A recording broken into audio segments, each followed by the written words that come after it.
In the late 1960s, a new type of music sprang up in the UK. It was dubbed progressive rock, and by the 70s, groups such as Yes and Emerson, Lake and Palmer were huge attractions. Ah, yes. The progressive rock band that has a history as elaborate as their music.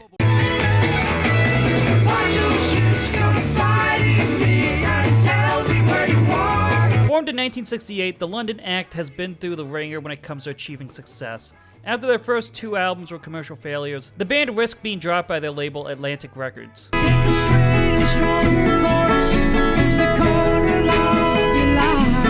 Their luck would change in 1971 when their next 2 albums, the Yes album and Fragile, achieved both critical and commercial success, with the Yes album staying on the UK charts for 34 weeks. As well, they garnered Hot 100 hits off both albums, with Fragile's opening track peaking at number 13.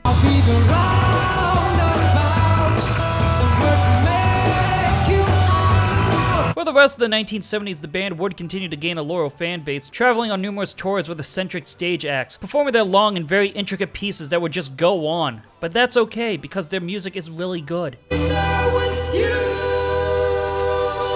1980, however, longtime lead singer John Anderson and keyboardist Rick Wakeman, who had been a member since the Fragile sessions, had left the group.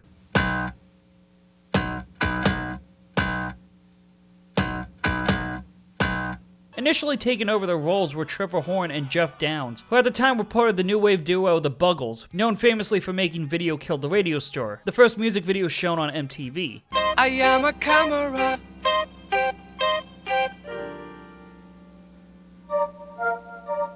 Yes' 10th album, Drama, received positive reception from critics at the time, but during the UK leg of their tour, anger was expressed on both Horn and Downs' inclusion. In England, the people started saying, like, shouting stuff out. And suddenly, somebody shouts, "Fuck off." Right in the middle of it, that can be a little bit disheartening. Which did not help Horn's anxiety with performing for a crowd bigger than he was used to. And so, after the end of the Drama tour, on April 18th, 1981, the act disbanded. The phase that I was talking about, the further development of the pleasure, especially if you feel proud of what you've created. Then things get a little weird. Now here's a band who started and finished their first career before anybody was even thinking about making videos. Well, now they're back together again. After Yes dissolved, bassist Chris Squire and drummer Alan White formed the new act Cinema with original keyboardist Tony Kaye and guitarist and singer-songwriter Trevor Rabin. With the help of Trevor Horn joining in as their producer, the act went to work writing new material, with Rabin's demos proving to be more pop than Yes' old progressive sound.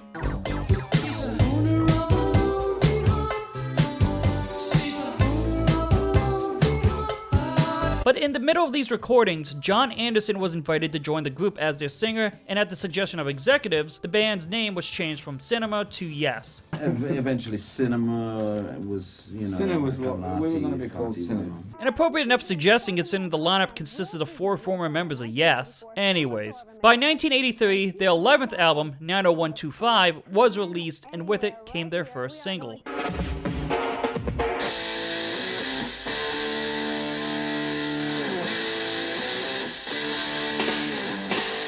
Owner of a Lonely Heart ended up being the band's most successful hit, reaching the top of the Hot 100 and becoming the act's only #1 hit. This comeback album ushered in the peak of Yes' commercial success, with 90125 becoming their best-selling album, selling 3 million copies in the United States alone. Reaching this level of popularity the band has never experienced before can be seen as one of the many success stories for legacy acts in the 80s. But while the Owner of a Lonely Heart video does have some rather interesting creative decisions in it, I'm gone. Maybe there's another way to do this.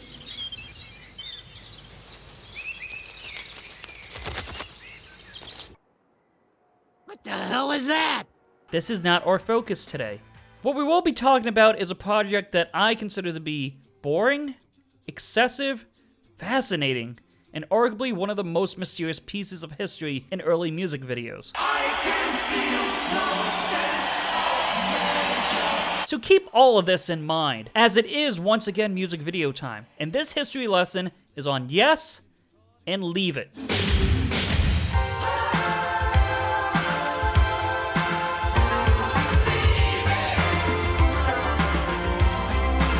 The The second single off of 90125, Leave It, were first released in February 1984. It wasn't until the week of March 22nd did its music video premiere on MTV. And there's no real way to set this up, so here is the first couple of seconds of the video. I can feel no sense of measure, no illusions as we take. Yeah, this is pretty much the video. All 5 members of Yes are all in suits next to one another singing to Leave It. Just standing in front of a white background. Not really much else. I told you it would be boring.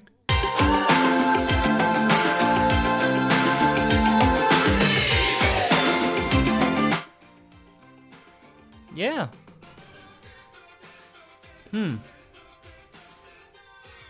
Guess this is as good as a time to talk about the song itself. Now, before this track is played, the instrumental cinema begins the second half of the album. Cinema was named to acknowledge the fact that they were planned to be a 4-member band at the time. The track also holds the honor of winning Yes their only Grammy Award, winning for Best Rock Instrumental Performance. As for Leave It, the track has the distinction of being the only song that was unaltered in terms of writing when Anderson joined the lineup. As such, Anderson is not credited. Another bit about this track is that there was a chance this could have been an a cappella. This was due to difficulty in getting the drums down right. And when listening to the song,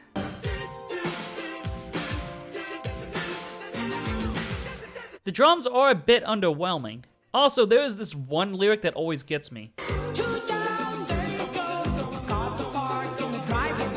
MacArthur Park? You mean the song with the worst chorus ever made?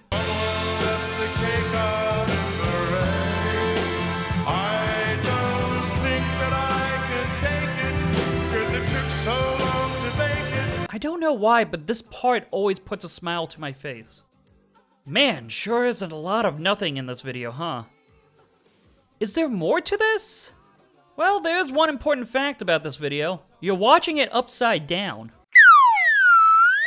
Breaking down the dreams we make real. That's right. This is the correct way to watch Leave It. Neat, huh? So that's really the big gimmick to this video. All 5 members flipped on their heads singing their hit single. Gotta say it's different. But is it enough to get people invested in watching the video? No. We're talking about MTV here, putting emphasis on what's cool and colorful and all that. This is the antithesis. Men's in suit in a white room, like 5 David Byrnes next to each other but not dancing. The anti-once-in-a-lifetime, if you will. So if you judge it by entertainment, it's an absolute miss. Sure, seeing people upside down can be amusing, but that's not enough to retain interest, especially for a 4-minute song. So it's fair to say, this is a bad video.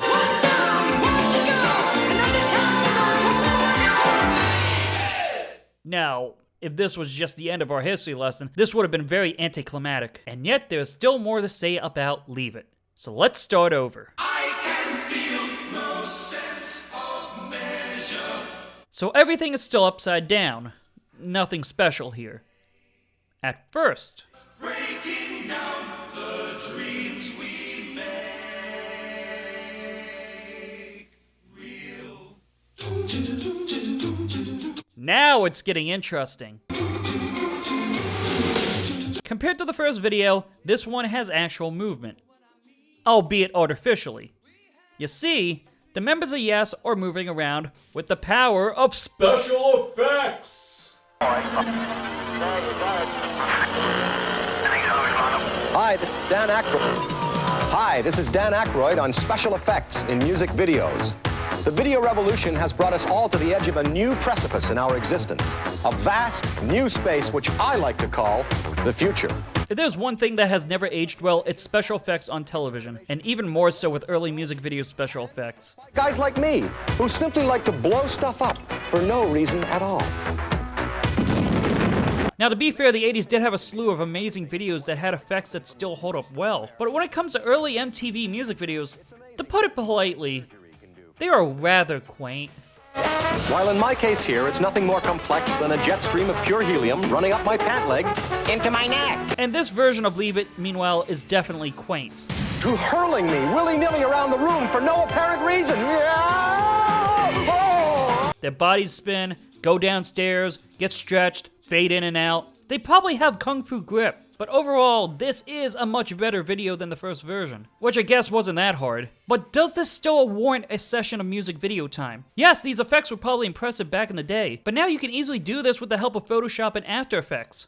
So why talk about these videos? Why does it matter that they made 2 versions of this one song? Who cares if version 2 has special effects? And to that, I ask you this question. Who said anything about this being version 2? This is not version 2 of Leave It, nor is it version 3, or version 5. It's not even version 10. I'll let the video jockey Martha Quinn explain it. Over the past few weeks, we've shown 11 different versions of the Leave It video, all of which are upside down. You what? You heard right. 11 videos. Now you may be asking, who in their right mind would make 11 music videos to one song? They didn't! The video will only be one shot. With just one shot for 3.5 minutes. However, your perception of it will be slightly screwed up because it's going to be upside down. Now that's the first video, but there are going to be about 18 separate videos, all based on improvising on the idea. There are going to be about 18 separate videos.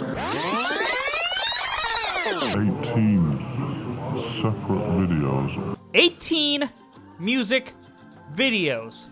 Even now, that is a lot of videos to make. I've seen songs with 2 music videos, some with even 3, but 18 is the most I have ever come across.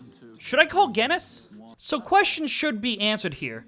Who and why and how did this idea come to fruition? This is where the rabbit hole really starts. A good chunk of the answers come from this making of video on Leave It, which was made in conjunction with MTV. They aired this making of on April 1st, 1984 after they showed version 11. And let me just say that without this making of, I think a lot of information would be lost to time. And so much more, but we'll get to that in a moment.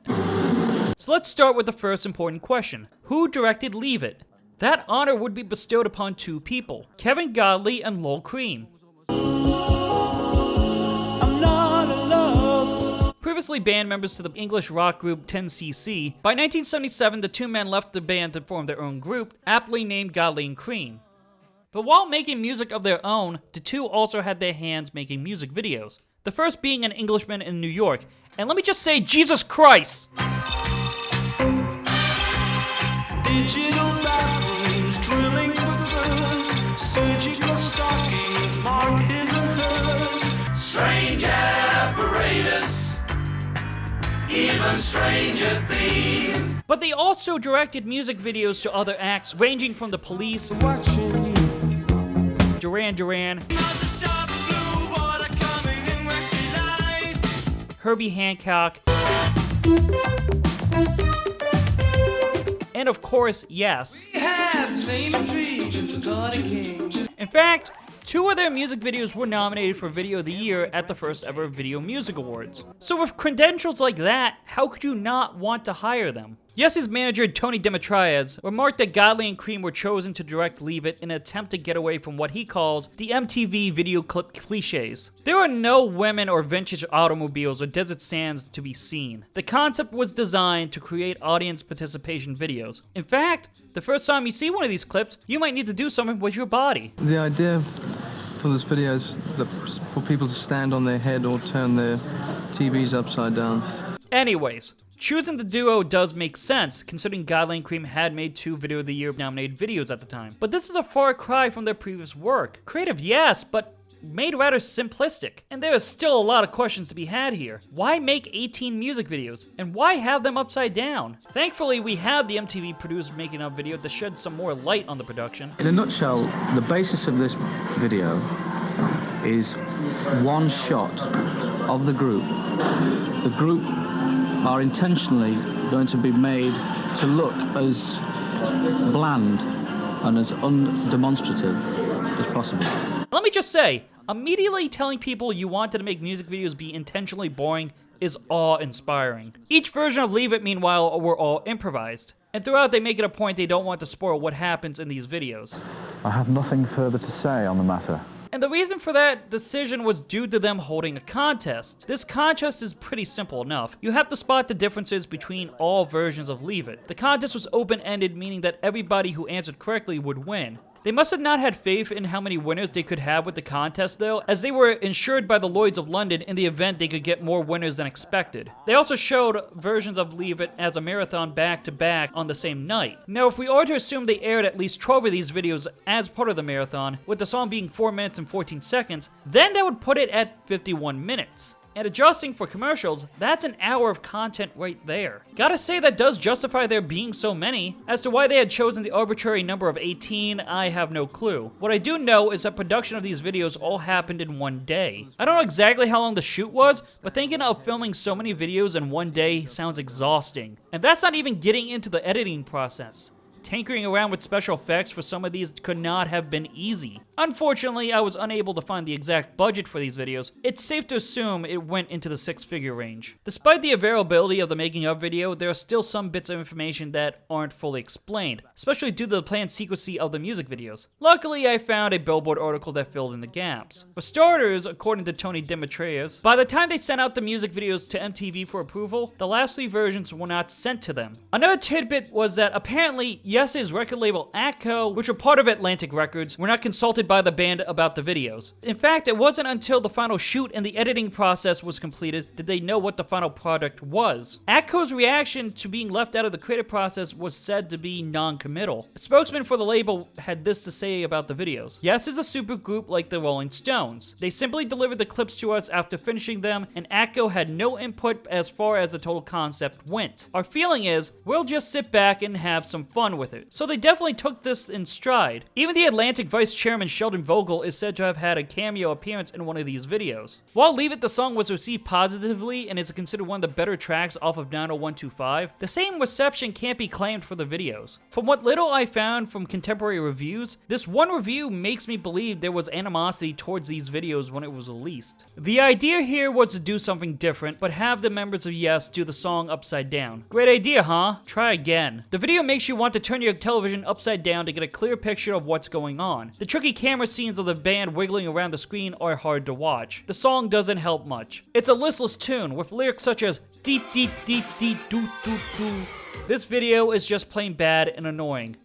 Pass. Though to be fair, when I looked into this review was made in July 1984, which might have only been reviewing version 11. Anyway, on the flip side, in terms of band reaction, it yielded polarizing results.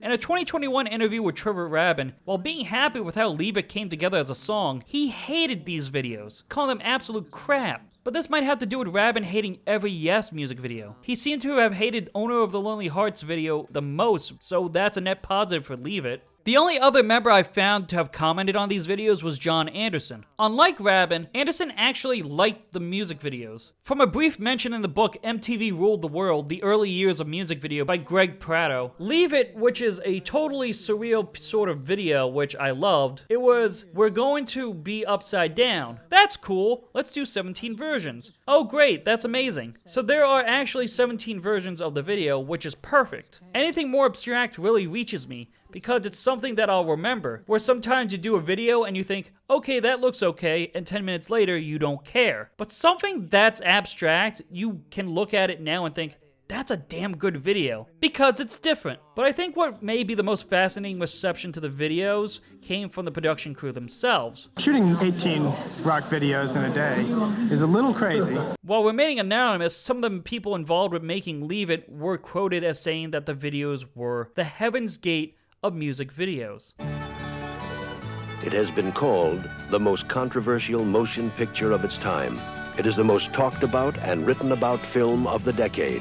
For those unaware, Heaven's Gate was a 1980 Western directed by Michael Cimino, which had been known to be one of the most notorious production histories in cinema, going over budget and behind schedule, and its eventual release received diminishing returns and has been labeled as one of the worst films ever made. Now, in some ways, I can see where this comparison comes from. Heaven's Gate was Cimino's follow-up to his critically acclaimed war film, The Deer Hunter, and had a lot of hype to it. Leave It was essentially riding off the success of Owner of a Lonely Heart and the acclaim of both the Rocket and Every Breath You Take videos. And while it can be seen as a step down from their previous works, Comparing it to one of the most maligned movies ever is a gross exaggeration. I have seen a lot of bad music videos in my time, and Leave It doesn't scratch the surface as one of the worst. Also, Heaven's Gate was so negatively received and bombed at the box office that it ruined Cimino's career. That didn't happen to Godley and Creme. They continued making music videos after this. In fact, they were nominated again at the VMAs in 1986 for 3 awards, including Video of the Year. And this was for their own song.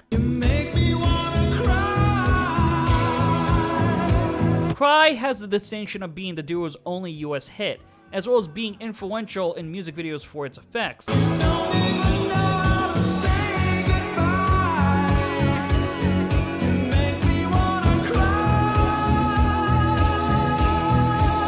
This technique would later be used more famously for Michael Jackson's Black or White.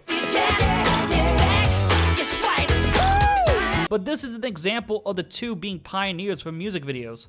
And I really think they're the best, and I'm sure I'm not the only one that thinks so. I love these two men, Kevin Godley, Lowell Creme.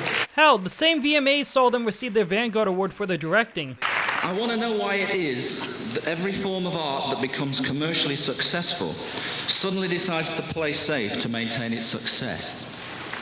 Don't ask me, I work on a direct line to my heart, not my wallet. And during the clip show, Leave It was used as an example of their work. You wouldn't use a video during a clip show of your successes if it wasn't a success, right? So no, I do not agree with the notion that this was the Heaven's Gate of music videos. It didn't kill off the duo's career in directing. It didn't even stifle the song's performance. Leave It, while not hitting #1 like their previous single, was still a hit song for the act, cracking the top 40 and even peaked at #3 on the rock charts. As unconventional the song is, it still managed to garner mainstream appeal, with or without the videos. In fact, I love this song. Second only to Roundabout, Leave It is my favorite song by Yes. It's the song that really got me into the group. When I first heard this on the radio at one of my old jobs, it really enthralled me in how weird it was. The song is very unconventional and unique, and I like that. And the harmonizing between the members is the big selling point for me.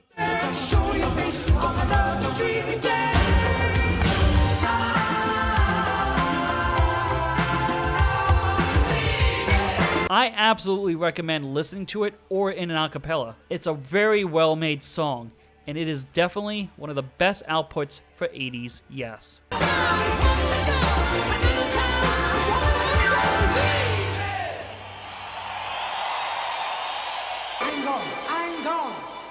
Normally, this would be the part where I wrapped up this session of music video time, and I would end on thanks for your time and all that jazz. But while the history of Leave It has more or less been summarized, there is one glaring omission to this story. Several, actually. So you might have noticed that while this is about a song and its plethora of music videos, I didn't actually show the other versions. And there is a reason for that. Sometime after the marathon on MTV, version 11 of Leave It would be declared the official music video to the song, and it would seem in doing so they would phase out the rest of the videos, while keeping this version on the channel until July 1984. Now, videos being taken out of MTV's rotation is common. What is weird though is that these videos were never released on home video. The only exception is version 11, which was sold on the Greatest Video Hits in 1992. Not even version 1 is available for sale. Heck, the only reason I have a copy of version 1 is because sometime in the 2010s it was shown on the UK music channel Vintage TV and then ripped onto YouTube. Unfortunately, the channel's plug was pulled in 2018, so there's no way to know if they played more than just this version. As well, version 11 is on Yes's YouTube channel, but again, it is the only version they have. That being said, sometime in 2021, there seemed to have been a breakthrough. Found on a VHS tape and uploaded onto the Internet Archive, there was an MTV recording that included one previously lost version of Leave It on there. Let's take a look. Now prepare yourself for version number 7 of Yes's Leave It.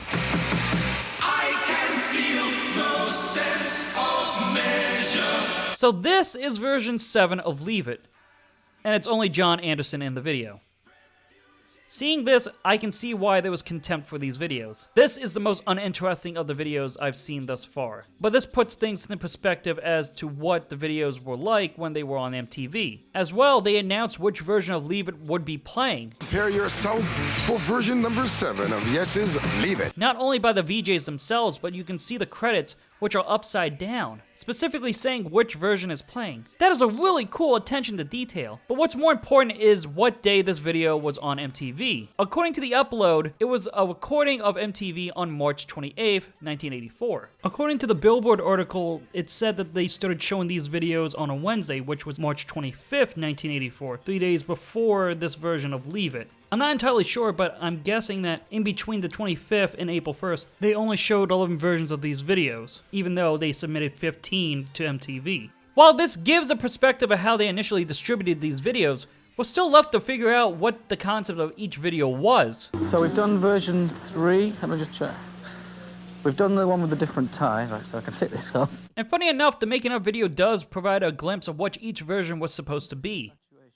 But good luck deciphering these hieroglyphics. Version 1, basic and clerical gray.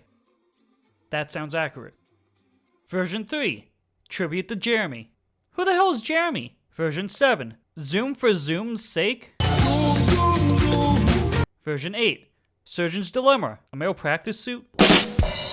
Version 10, Lords of the Galaxy. And finally, version 15, the reveal. Of what? Nothing!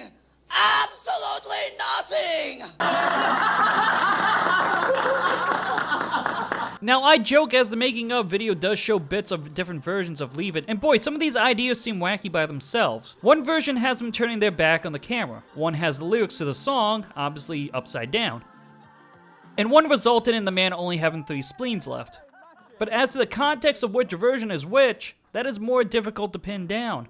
I feel taunted by all this mystery surrounding these series of videos. But do you want to know what the biggest tease of them all? Well, let's go back to the contest. You see, there was a prize for winning it. Paltry for some, but a prize nonetheless. It was a Sony video cassette tape, containing all 18 versions of Leave It. You gotta be fucking kidding. So let's review here.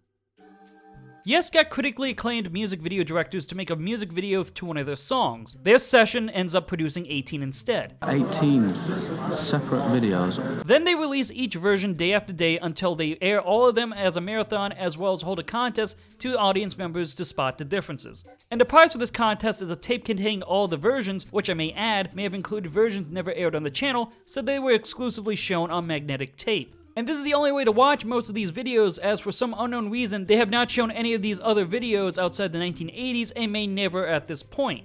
So the only way to watch these are through VHS rips and the occasional 80s throwback channel, if we're lucky. Unless you had said VHS tape you won, but who knows how many recipients claimed that prize, and if these nearly 4-decade-old tapes still work. Am I sounding frustrated at this point? Because I might be a tad. Was making all of these videos an elaborate joke? Godley and Creme were quite possibly the biggest names in music video at the time, receiving critical acclaim for their previous works. Yet watching the behind the scenes of Leave It makes them look like they're part of a mockumentary. I had to take it seriously because when one came up with the idea, it was so ridiculous. One was almost speechless, and then you have to laugh. Now, a laugh is a very, very positive reaction to get, based on just a simple idea. These go to 11. The tone throughout it seems to have them be very secretive and simultaneously deadpan in their interviews, to the point of parody. The next one might be the organ, so it's incredibly fascinating. Still based on the one Based on the same idea. But for some reason, you can't tell if they're being earnest in their pretentiousness, or if they are supposed to be in line with just having a laugh. This is the one where one of the people is wearing a different colored tie. You've got to guess which one it is. I'm going to give you the number of the take, exactly where it is on the reel, and then you're going to look at it, study it, and tell us what you think is different. And the fact that this premiered on April Fool's Day could not have been a coincidence. I don't know, it could go either way. It's a wrap. But what I do know is this. I can feel no sense of measure. There are still 15 versions of Leave It out there in the wild, and for reasons not entirely clear, they have never been posted for sale by Atlantic Records or online for viewing. Maybe it was because of the less than stellar performance of the song commercially. Maybe it was due to some members not liking the videos, or negative reception to the videos in general. Or it could be anything else. Whatever the explanation is, It's as unavailable as these videos. So, if these music videos were made to essentially be some of the most boring pieces of media out there, why bother looking for them? Multiple reasons. The first being that this is a noteworthy piece of history in early music videos that I have not seen get talked about. 18 music videos to one song has to be the most for any video, or at least for mainstream music. And to film all of this in one day had to have been maddening. And to have all that hard work not be available to watch in the modern age is a bit of a slap to the face of the people who created these videos. Sure, it might not have been well received either by critics or by members of Yes themselves, but that shouldn't mean it should be left in the abyss of obscurity. Another reason, and this is the biggest one for me. I really like the videos. Well, at least version 11. I can see why this version ended up being the official version to leave it, as there are entertainingly creative decisions behind it. And while the effects are primitive by today's standards, it's absolutely charming to watch. I would recommend this version for anybody that's into Yes or just music videos. But I would also love to see the other versions, especially side to side as a marathon. There is over 70 minutes of content to watch back to back. You have to be really dedicated to Yes or extremely curious to watch them all like that. And that fits my needs and wants. It really galvanizes me to want to see how the other music videos played out. I have a feeling that the intended way of watching all these videos is them to be marathoned. And with the trend of binge watching on streaming services, this would be the perfect time to release all 18 videos. Warner Music Group is sitting on a good idea here, so I'll end this video with a plea. To anyone that is part of Yes, the executives of Warner, winner of the MTV contest, just anyone associated with the production of the videos, please release all the versions of Leave It, or at least shed some light on what the production was like all the way back in 1984. They may have not been the greatest music videos ever, but they sure ended up being some of the most unique out there. And that is definitely something I do not want to be left out in the rain. Thanks for your time.